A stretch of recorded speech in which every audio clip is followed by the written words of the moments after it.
നിങ്ങൾ ആരും തന്നെ ഇനി അതിന് വന്നില്ലെങ്കിൽ നിങ്ങൾ വീട്ടിൽ കിടന്ന് ഉറങ്ങിക്കോളി, കുഴപ്പമൊന്നുമില്ല. പക്ഷെ ഒരു പരിപാടിക്കും ഒരു ആഘോഷത്തിനും നമുക്ക് അങ്ങനെ ഒരു ആഘോഷമേ ഇല്ല.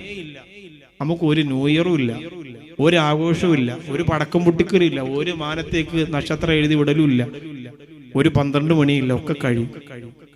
അതുകൊണ്ട് ഒരു കാരണവശാലും അങ്ങനെയുള്ള ഒരു പരിപാടി, ഒരു പുതുവത്സര ആശംസയും നമുക്കില്ല.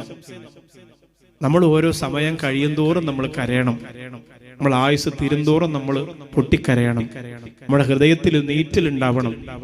ആശംസ നേരം നമ്മൾ ആരുമല്ല, നമ്മൾ അള്ളാഹുവിനോടാണ് ശുക്ർ രേഖപ്പെടുത്തേണ്ടത്. ഇത്രയും കാലം ജീവിച്ചിട്ട് റബ്ബേ നിനക്കൊന്നും ചെയ്യാൻ പറ്റില്ല, അങ്ങനെ നമ്മൾ വേദനിക്കണം.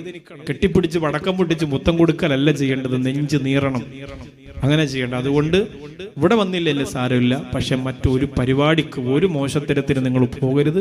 അള്ളാഹു കാത്തിരക്ഷിക്കട്ടെ, അള്ളാഹു കാത്തിരക്ഷിക്കട്ടെ, അള്ളാഹു കാത്തിരക്ഷിക്കട്ടെ.